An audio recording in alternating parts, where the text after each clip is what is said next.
لا ما عاد يرعبني ظلم يهددني لا شيء أخسره لا لا مهما يطول الدرب فالحق معه.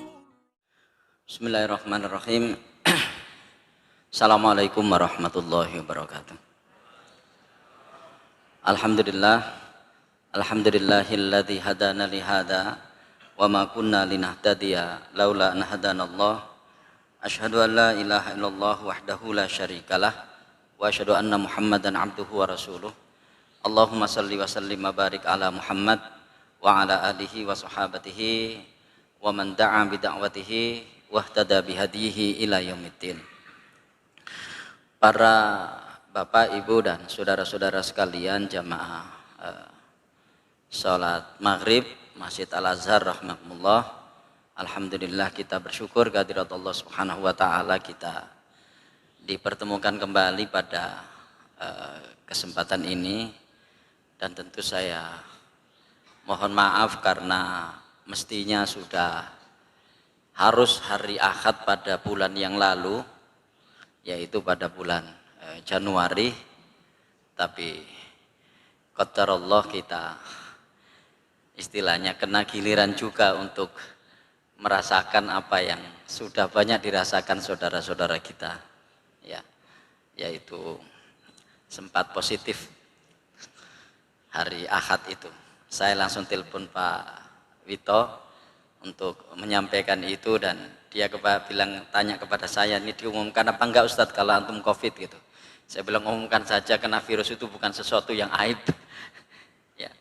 Ada seorang sahabat yang dijamin masuk surga, itu meninggal karena virus. Namanya Abu Ubaidah ibnul Jarrah. Ada tokoh sahabat dari Ansor yang bernama Mu'adz bin Jabal. Ya. Itu juga meninggal karena virus di Syam.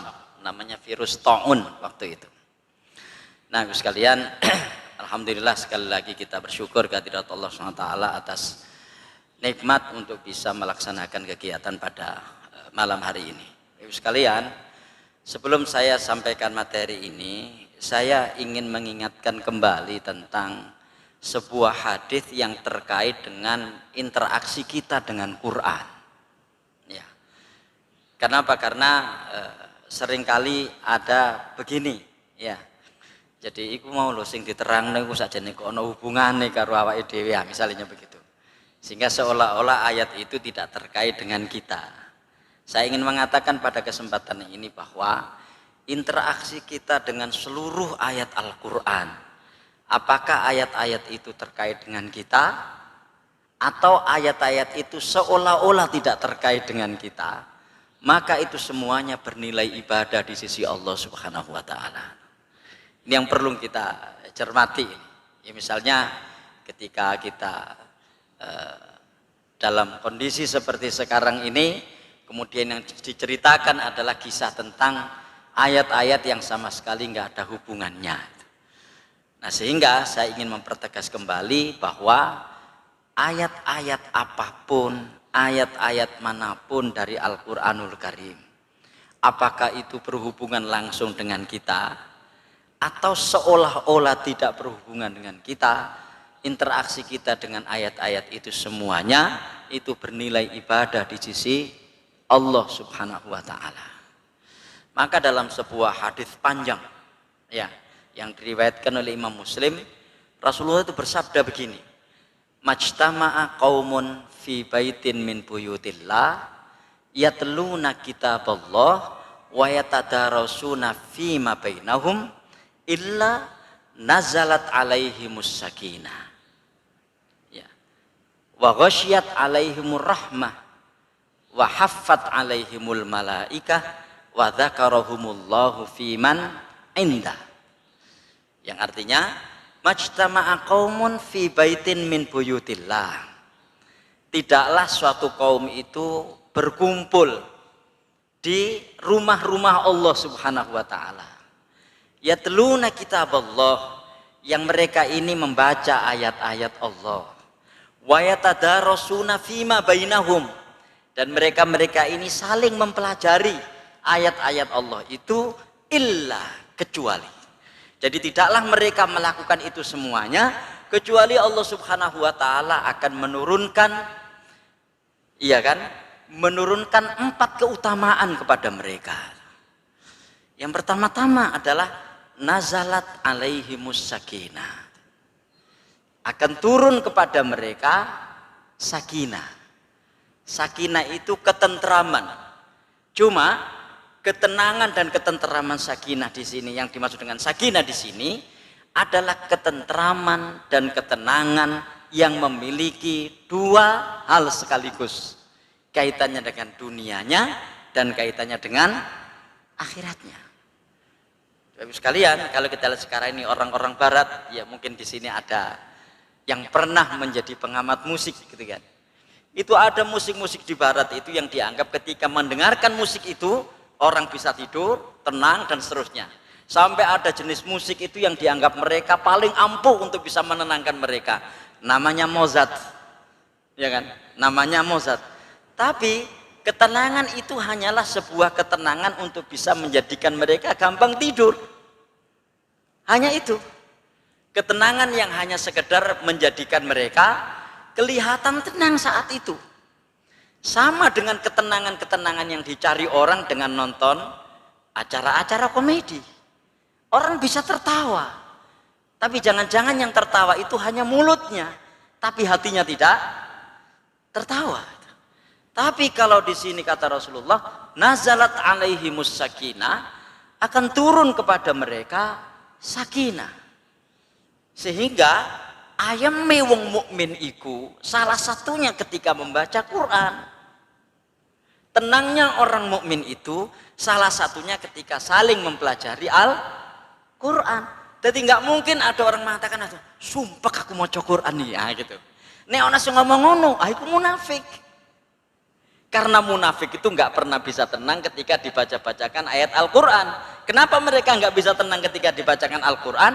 Karena mereka menganggap Al-Quran itu mengolok-olok mereka. Iku aku sindir-sindir iku. Ya, wa atuz zakat, mengeluarkan zakat. Aku sindir-sindir iku. Soalnya aku gak ngetokno zakat. Wa aqomus shalah, orang yang menegakkan sholat. Aku sindir-sindir iku. Soalnya aku gak ngelakoni sholat. Na'udzubillah, kalau sampai seperti itu cara kita berinteraksi dengan Al-Quran, itu adalah sifat orang munafik. Karena orang munafik itu selalu sumpek ketika mendengarkan ayat-ayat Al-Quran. Kenapa? Karena ketika ayat-ayat Al-Quran itu diperdengarkan kepada mereka, mereka ini seolah-olah tertuduh gitu loh. Ya kan, mereka ini seolah-olah tertuduh ketika dibacakan ayat-ayat tentang perang, orang yang tidak mau ikut berperang, munafik lagi ini. Aku kena mana ini? Gitu kan? Ketika dibacakan ayat tentang dosa dan kemaksiatan, iku nyindir aku iku. Itu orang munafik. Makanya kata Rasulullah SAW, ketika itu kemudian disikapi oleh orang-orang yang beriman, nazalat alaihimus sakinah, akan turun kepada mereka ketenangan. Makanya ketika dibacakan ayat wa aqimus sholat, dan tegakkan sholat, alhamdulillah saya bersyukur kepada Allah, saya termasuk orang-orang yang sudah menegakkan sholat. Mudah-mudahan Allah menerima sholat saya.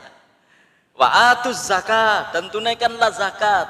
Alhamdulillah cek akeh aku wis ngetokno zakat, minimal zakat fitrah. Pastikan kita tiap tahun kan.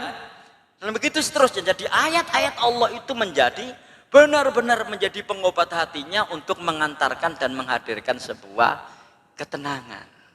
Nah, makanya Bapak sekalian, gak ono ceritane wong pengajian ngaji Quran itu terus sumpek, itu ndak ada.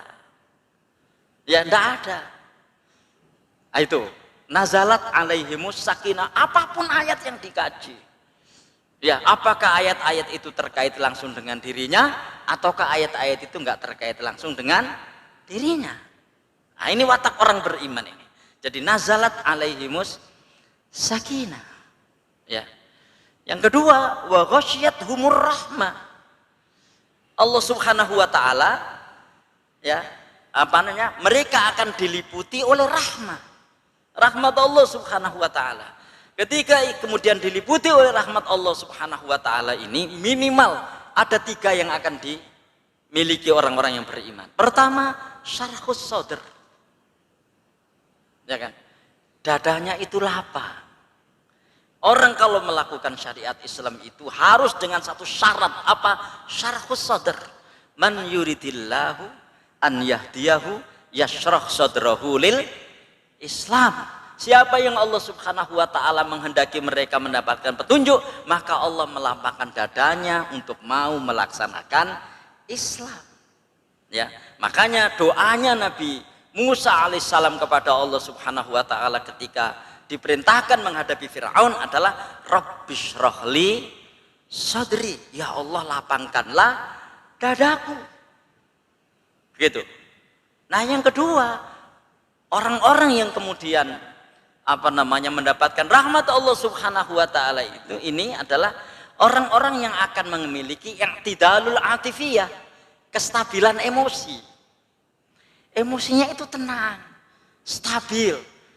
Ya, semua kesulitan yang dia alami tidak menyebabkan dia untuk kemudian tidak tahu jalan. Ya kan? Jadi meskipun kesulitan itu dia alami, dia akan tetap lempeng. Tujuan itu semakin jelas.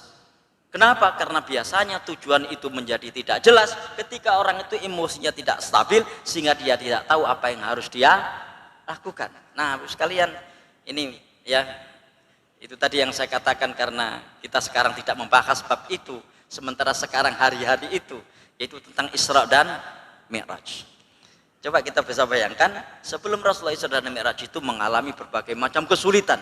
Salah satu kesulitannya adalah beliau gagal ketika hijrah ke Taif. Nanti tolong, kalau ada yang sempat nge-search di internet gitu ya, tentang hijrahnya Rasulullah ke Taif, itu menurut saya kesulitan yang paripurna sudah. Kesulitan yang sempurna, yang mungkin belum pernah dialami siapa saja waktu itu. Jadi ketika Abu Thalib wafat, Rasulullah bersedih. Ketika Khadijah radhiyallahu anha, istri beliau yang sangat dicintai itu wafat, beliau bersedih, dan kemudian tahun itu dinamakan Amul Husni, tahun kesedihan. Nah, beliau tidak ingin berlama-lama dalam kesedihannya itu, sehingga beliau melakukan sebuah terobosan perjuangan. Yang terobosan ini beliau juga waktu itu tidak tahu apakah berhasil atau tidak. Apa itu?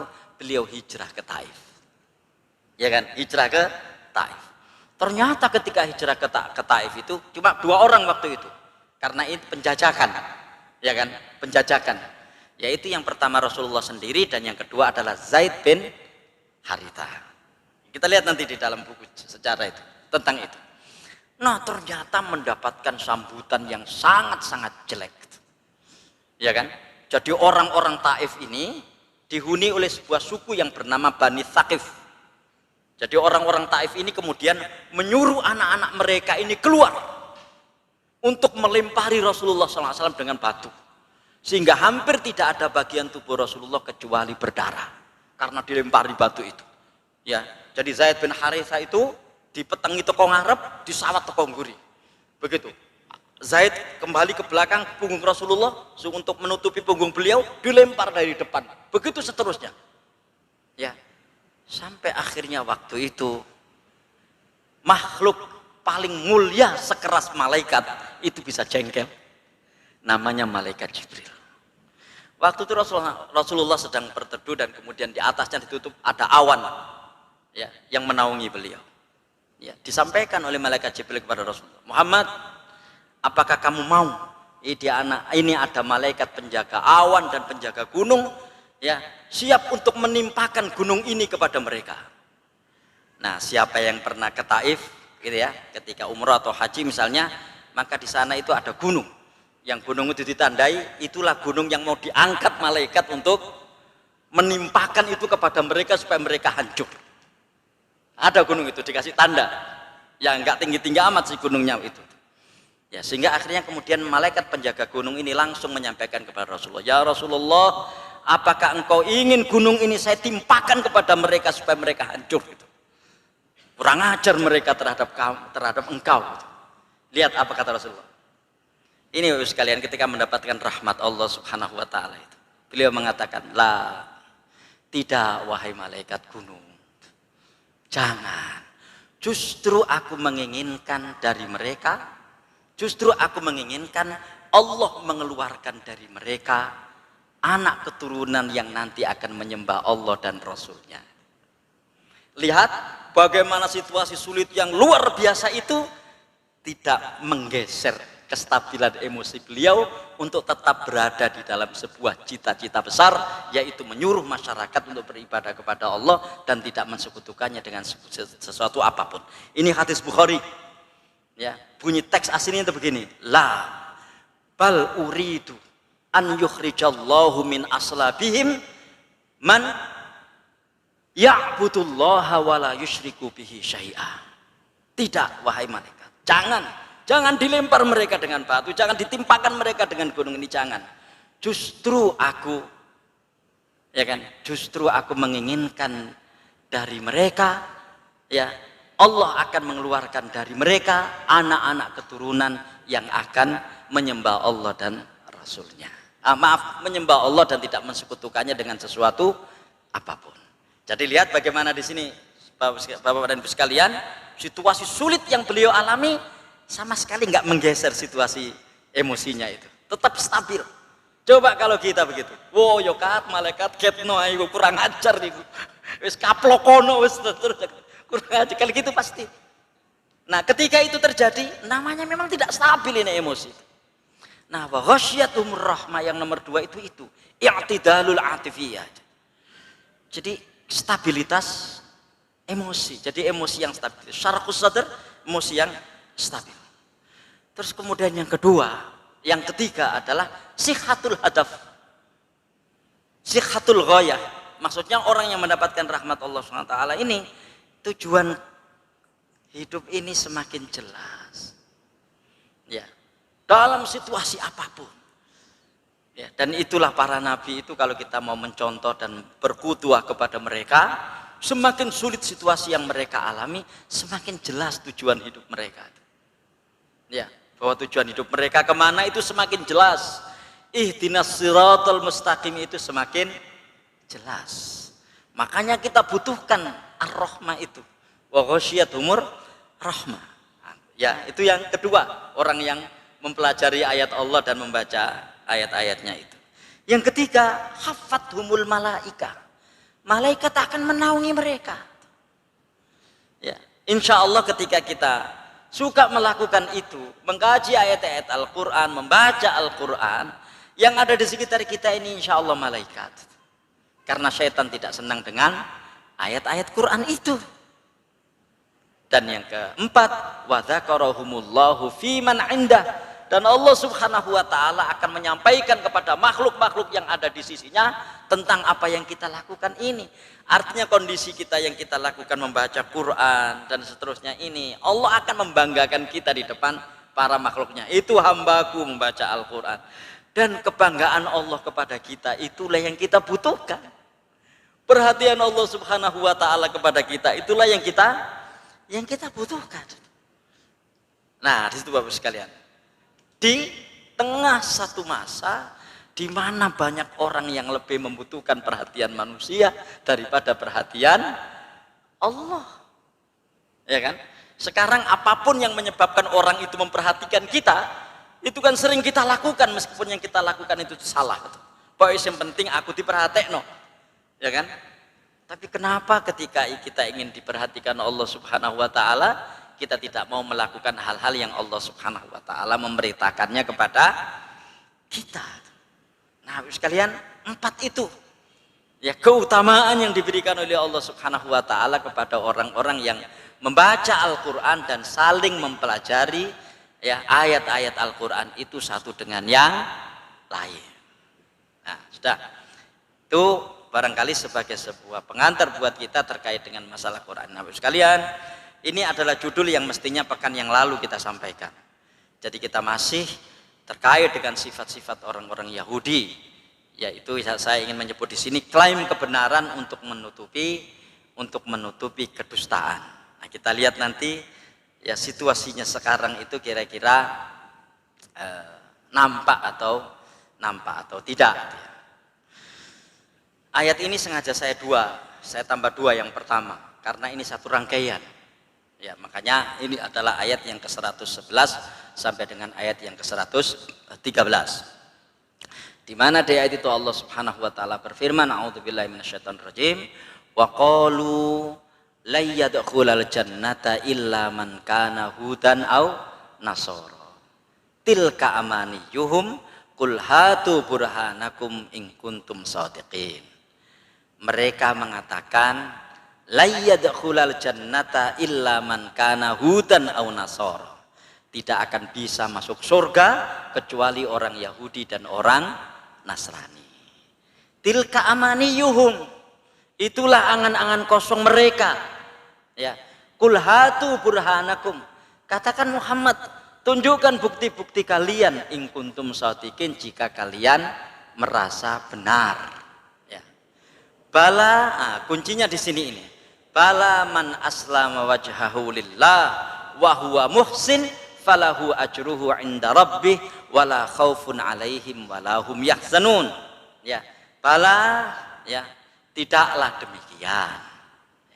Man aslama wajhahu lillah, justru barang siapa yang menyerahkan wajahnya kepada Allah Subhanahu wa taala, maksudnya mengislamkan wajahnya kepada Allah Subhanahu wa taala, maksudnya menyerahkan dirinya kepada Allah dengan kepasrahan yang total, wa huwa muhsinun, seraya mereka berbuat kebajikan. Nah, jadi di sini ada dua hal penting yang perlu kita ketahui tentang bagaimana kualitas maupun kuantitas orang yang baik itu, yaitu aslama wajhahu lillah wa huwa muhsin. Ada orang yang pasrah kepada Allah Subhanahu wa taala, tapi itu kepasrahan yang kering, tidak dibuktikan dengan amal-amal perbuatan yang menjadikan Allah itu senang. Makanya di sini wa huwa muhsinun. Dan muhsinun di sini adalah orang yang berbuat ihsan. Dan ihsan itu adalah profesionalitas di dalam ibadah. Apakah itu ibadah ritual maupun ibadah sosial. Profesional dalam ibadah ritual, itu ada hadisnya. Rasulullah ditanya oleh malaikat, ya Muhammad mal ihsan. Muhammad, ihsan itu apa? Kata Rasulullah, ya kan, anta'budallaha ka'annaka tarahu fa illam takun tarahu fa innahu yaraka. Seolah-olah engkau beribadah kepada Allah Subhanahu wa taala, seolah-olah engkau melihatnya, dan jika engkau tidak bisa melakukan itu, ketahuilah bahwa Allah melihat kamu. Itu ihsan di dalam ibadah ritual. Ada ihsan di dalam ibadah sosial, dan itu Allah menjelaskannya di dalam Al-Quran di ayat yang ke-133 dan 134 dari surat Ali Imran. Ya kan, sering kita dengar surat ini, kita mungkin sudah banyak yang menghafalnya itu. Ya, di kaitannya dengan alladzina yunfiquna fis sarra'i wad-dharra wal kadhiminal ghaidha wal 'afina 'anin nas wallahu yuhibbul muhsinin. Lihat di situ. Orang-orang yang menginfakkan hartanya di saat pas-pasan dan di saat berlebih. Artinya ono duit ka ono duit iku infak. Jadi infak itu menjadi karakter. Infak itu menjadi karakter. Ono duit ka ono duit, ya ada uang, sedikit uang, infak. Ya kan? Sehingga infak itu menjadi karakternya. Ya, bukan menjadi pekerjaan yang temporal, yang kadang dilakukan kadang tidak. Ya, kadang dilakukan kadang tidak. Kemudian yang kedua, wal kadhiminal ghaidha, orang yang bisa menahan marah. Bapak Ibu sekalian, kenapa menahan marah ini dikatakan sebagai sebuah profesionalitas di dalam ibadah sosial, ya kan? Karena menahan marah itu memang tidak gampang. Tidak ada hujan, tidak ada angin, orang bisa marah, ya apalagi punya alasan untuk marah. Maka betapa sulitnya menahan marah ketika memang ada alasan yang kuat untuk marah. Nggak gampang itu. Itu ihsan di dalam ibadah sosial. Kemudian wal afina anin nas, gampang nyepuro nanggone wong liya. Ini juga tidak gampang. Ya, mudah memberi maaf kepada orang itu tidak gampang. Mungkin di dalam ucapannya sudah keluar kata-kata maaf, tapi atine sing ngerundel. Ya kan? Mungkin di dalam kalimat-kalimat verbal yang keluar dari mulutnya ini sudah keluar kata-kata maaf. Ya kan? Tapi dadanya masih terasa sumpek untuk mau memberi maaf dan seterusnya itu. Nah, ini wa huwa muhsinun.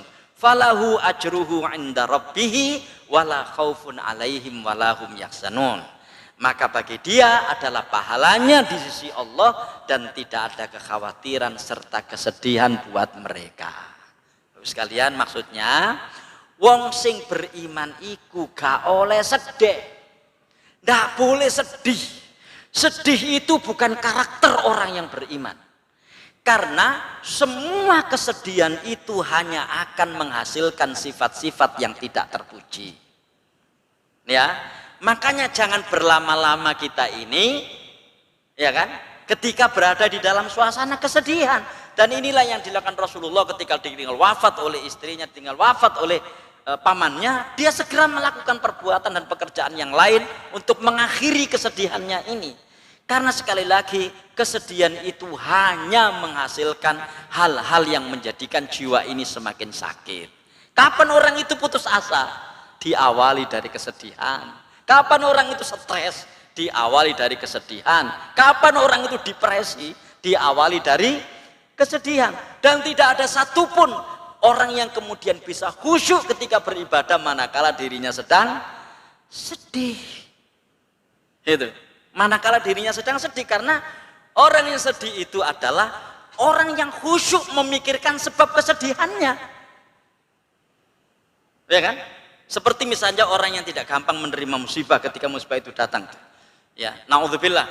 Ini mudah-mudahan kita tidak mengalaminya dan kita berlindung kepada Allah dari sifat ini. Ketika misalnya suaminya atau istrinya atau apa meninggal mendadak misalnya. Ya, di mana meninggal mendadaknya itu salah satunya disebabkan oleh nasihat dia yang nggak dituruti. Lah yo mau wis tak kongkon ngono lapo kok sik ngono. Wis tak kandhani gak oleh lunga, sik lunga. Lah itu terus yang diingat. Apa yang ada setelah itu? Yang ada setelah itu depresi. Yang ada setelah itu stres. Dan orang seperti ini sholat berapapun rakaat gak akan bisa khusyuk. Kenapa? Karena konsentrasi dia kepada sebab kesedihan itu, bukan konsentrasi kepada Allah. Dan itu sebabnya ada banyak hadis yang menyuruh kita untuk memutus kesedihan itu sesegera mungkin. Contoh, alladzina idza asabatuhum musibah qalu inna lillahi wa inna ilaihi raji'un. Disuruh segera beristirja untuk memutus mata rantai kesedihan ini dengan mengatakan inna lillahi wa inna ilaihi raji'un. Ya, masih kurang. Rasulullah SAW bersabda dalam sebuah hadis, ketika kamu ditimpa musibah yang tidak kamu sukai, katakan qaddarallahu wa ma syaa fa'al. Allah telah mentakdirkan sesuatu dan kehendak Allah itulah yang terjadi. Itu untuk apa? Untuk memutus mata rantai kesedihan ini. Kurang? Rasulullah mengajarkan doa kepada kita. Allahumma jurni fi musibati wakhluf li khairan minha. Ya Allah, berikanlah pahala atas musibah yang engkau berikan. Dan gantilah ia dengan yang lebih baik. Ya, jadi mulai zikir sampai deklarasi atau pernyataan qadarullah sampai doa ada semuanya. Untuk apa itu? Untuk memutus mata rantai kesedihan, karena pada dasarnya orang-orang yang beriman itu adalah wala khaufun alaihim walahum yahzanun. Ya, itu orang yang beriman. Jadi artinya Bapak Ibu sekalian, barangkali ya mudah-mudahan saya tidak salah. Cara efektif mengukurnya, mengukur keimanan kita itu di situ itu. Kira-kira ketika ada peristiwa yang tidak kita sukai terjadi itu, berapa lama rentang waktu kesedihan kita itu? Nek kapan sedih gak entek-entek, ya kira-kira serendah itulah kualitas keimanan kita itu. Ya, serendah itulah kira-kira kualitas keimanan kita. Karena orang yang beriman itu wala khaufun alaihim walahum yahzanun. Kita ini kan mengatakan pasrah kepada Allah, tapi ketika musibah dari Allah itu datang, ya Allah kita marahi. Ya. Dan begitu seterusnya. Nah, sekalian, di ayat yang ke-113, wa qalatil yahudu laisatin nasara ala syai'. Orang-orang Yahudi mengatakan orang-orang Nasrani itu gak duwe apa-apa, ya. Wa qalatin nasara laisatil yahudu ala syai'. Dan orang-orang Nasrani mengatakan, wong Yahudi ku gak duwe apa-apa.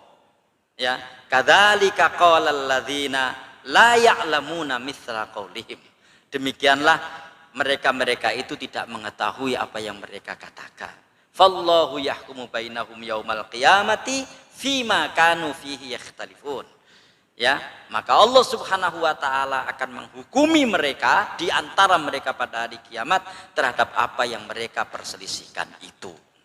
Nah, sekarang kita lihat sebab nuzulnya di sini. Ya, agak panjang nih dari Ibnu Abbas.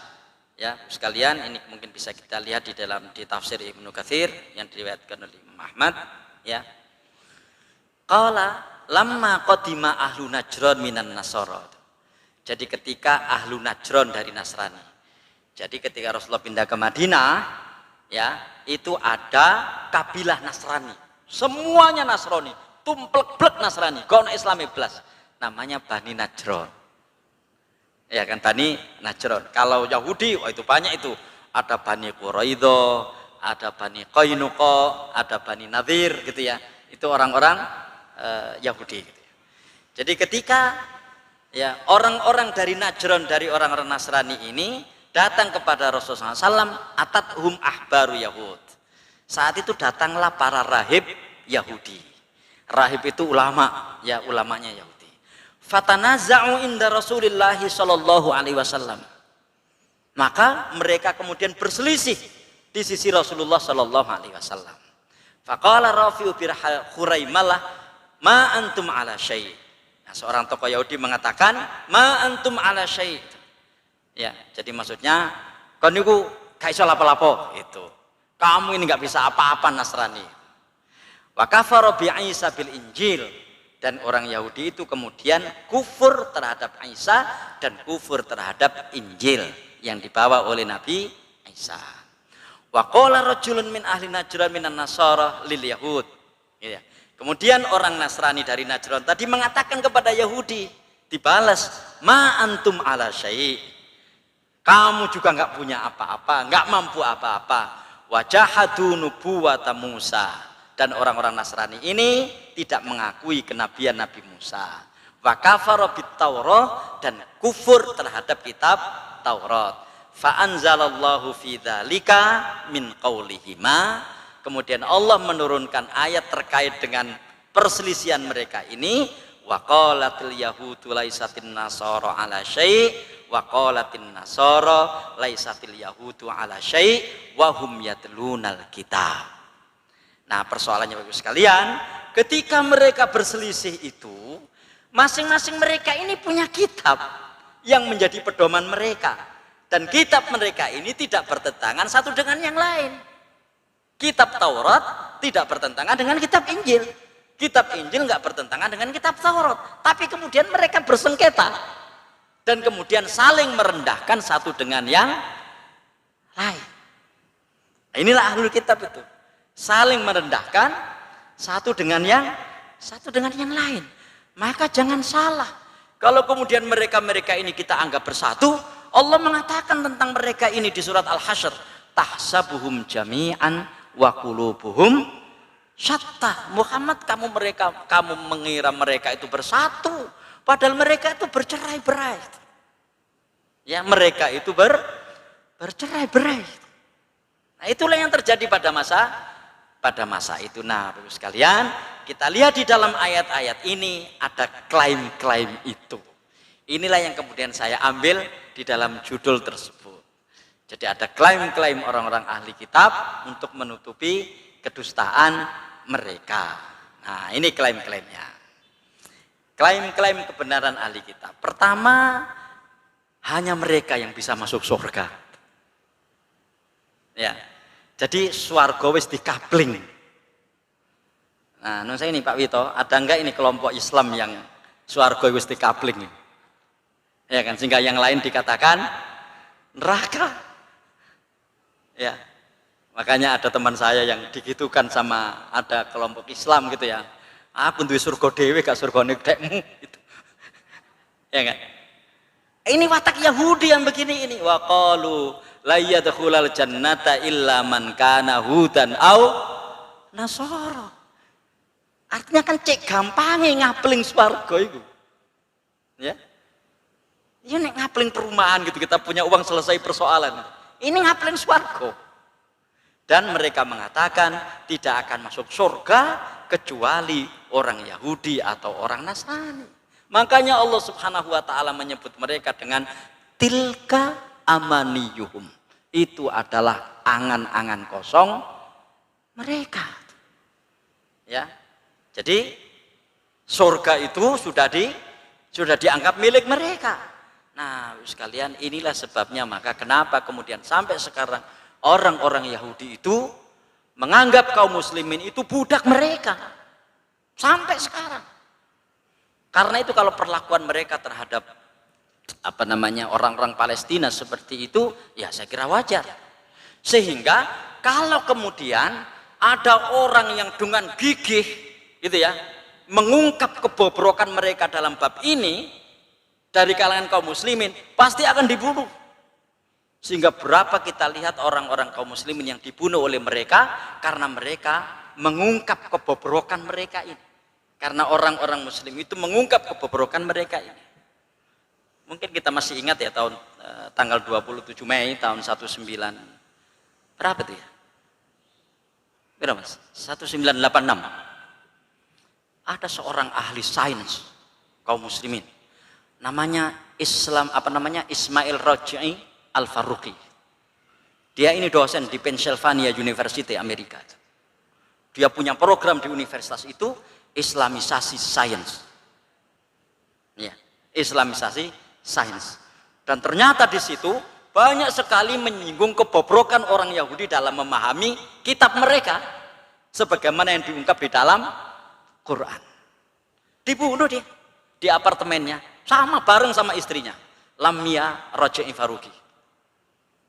Makanya meskipun tidak terungkap siapa yang membunuh, kemudian CIA menyebut yang membunuh adalah Zionis Israel. Rame waktu itu. Saya ya, tahun 86 kita baru lulus baru lulus SMA. Ya kita mendengar kisah itu, terkenal itu Ismail Rajai Al-Faruqi. Jadi istilahnya itu gak ono wong liya sing kudu oleh swarga. Sing oleh swarga iku mek wong Yahudi utawa wong Nasrani. Nah, ini klaim kebenaran yang pertama. Nah, sekalian, makanya di dalam hadis muttafaqun alaih dan ini lafaz Muslim. Panjang hadis ini, di akhir hadis itu Rasulullah bersabda, "Wa man da'a rajulan bil kufri." Sapa wong sing nyeluk dulure dhewe iku kafir. Ya, kon kafir iku. Ya kan? Au qala aduwallah, atau kon musuhnya Allah itu. Walaisa kadzalika illa haro alaihi. Padahal tidak demikian, niscaya ucapannya itu kembali kepada dirinya sendiri. Nah, sekalian, hati-hati dengan klaim kebenaran itu. Karena pada saat berikutnya klaim kebenaran itu akan menyebabkan orang itu mengkapling surga. Kanggo dheweke dan orang lain dianggap masuk neraka. Ya, itu satu. Yang kedua, mengaku sebagai anak Allah dan kekasihnya. Ya. Nih di surat Al-Maidah ayat yang ke-18, waqalatil yahudu wan nasara nahnu abnaullahi wa ahibba'uh.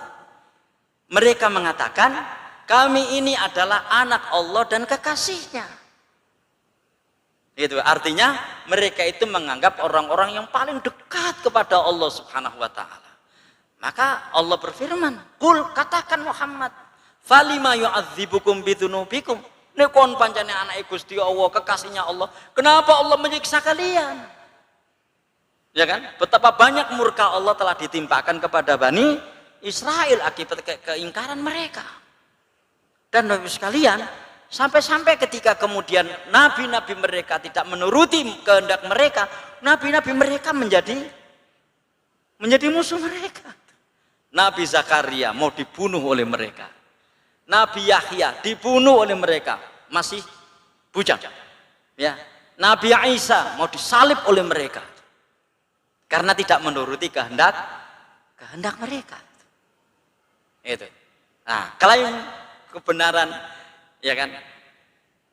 Atau klaim kebenaran yang kedua adalah mereka menganggap diri mereka adalah anak dan kekasih Allah. Makanya di dalam sebuah hadis Rasulullah SAW, Nabi kita yang paling mulia dengan keunggulan akhlak yang sangat luar biasa, yang tidak ada tandingannya di kalangan manusia, bahkan melebihi para malaikat, itu mengatakan begini, la tutruni kama atrotin nasara ibna Maryam. Janganlah kalian berlebih-lebihan dalam memujiku, ya, berlebih-lebihan dalam memujiku. Fa innama ana abduhu, aku iku ngono hambai Allah. Makanya ada peristiwa paling dahsyat di dalam sejarah yang dialami Rasulullah secara ilmiah, dahsyat itu. Peristiwa apa? Peristiwa Isra dari Masjidil Haram ke Masjidil Aqsa, itu luar biasa, ya kan? Tapi firman Allah, subhanalladzi asra bi abdihi. Tetap yang ditonjolkan oleh Allah di situ bukan kerasulannya, bukan pula kenabiannya, yang ditonjolkan kehambaannya. Artinya kehebatan peristiwa Isra itu dari Allah, bukan karena Nabi Shallallahu Alaihi Wasallam. Makanya Allah berfirman, subhanalladzi asra bi abdihi. Nah itu, makanya jangan sekali-kali kamu memuji aku sebagaimana orang-orang Nasrani memuji Isa bin Maryam. Sesungguhnya aku ini adalah hamba Allah, maka katakan Abdullah wa Rasuluhu.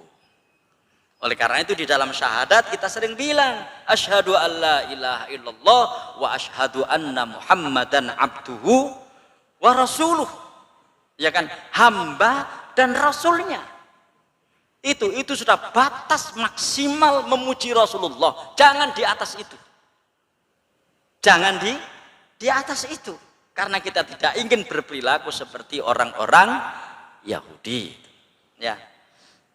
Nah, ini lagi nih, pemilik hidayah. Ya. Jadi sing duwe petunjuk. Wa qalu kunu hudan aw nasara tahtadu. Ya, kata apa namanya? Mereka mengatakan, hendaklah kalian menjadi penganut agama Yahudi atau Nasrani, niscaya kalian mendapatkan hidayah.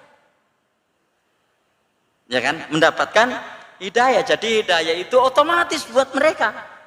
Bukan datang dari Allah Subhanahu wa taala. Ya. Qul bal millata Ibrahim hanifa wa ma kana minal musyrikin. Bahkan sekalian, ya, justru hidayah itu adalah millah Ibrahim yang lurus, dan sekali-kali dia tidak berbuat syirik. Sementara mereka ini melakukan perbuatan syirik, ada Tuhan anak, ada Tuhan Bapa dan lain sebagainya, ya, sehingga mereka mengatakan Uzair putra Allah, kata orang Yahudi, kata orang Nasrani Isa putra Allah, dan seterusnya. Makanya di dalam ayat ini dikatakan qul bal millata Ibrahim hanifa. Pelajaran pentingnya Bapak Ibu sekalian di sini adalah dalam bab-bab yang terkait dengan keyakinan dan tauhid, jangan sekali-kali kita melebih-lebihkan apa yang sudah menjadi ketetapan Allah Subhanahu wa taala. Makanya kita ini sesungguhnya, ya kan, kenapa penting untuk mengetahui ini? Agar memang benar-benar petunjuk itu dianugerahkan Allah kepada kita. Sehingga Rasulullah SAW sampai mengajarkan kepada kita untuk memohon petunjuk. Allahumma inni as'alukal huda wat tuqa wal afafa wal ghina. Iya kan? Jadi petunjuk itu kita mohonkan kepada Allah Subhanahu wa taala. Kita memohon kepadanya agar Allah menganugerahkan petunjuk kepada kita, sampai akhirnya mudah-mudahan kita termasuk orang-orang yang akan masuk surga dan kemudian mengatakan doa ini. Ini adalah doa yang dibaca orang-orang yang nanti ada di surga. Yang ini juga sudah kita baca di mimbar-mimbar ketika khutbah. Alhamdulillahilladzi hadana li hadza wa ma kunna linahtadiya laula an hadanallah. Segala puji bagi Allah yang telah memberi hidayah kepada kami kepada surga ini, dan kami sekali-kali tidak akan mendapatkan hidayah kalau Allah tidak berkenan menganugerahkan hidayah itu kepada kita. Lihat surat Al-A'raf ayat yang ke-43. ini adalah nanti yang akan dibaca oleh orang-orang, akan disampaikan oleh orang-orang yang masuk surga. Namun alhamdulillah kita berkali-kali membaca ini, apakah itu ketika ceramah atau ketika berdoa, alhamdulillahi hadana li hadza wa ma kunna linahtadiya laula an hadana. Demikian, assalamualaikum warahmatullahi wabarakatuh.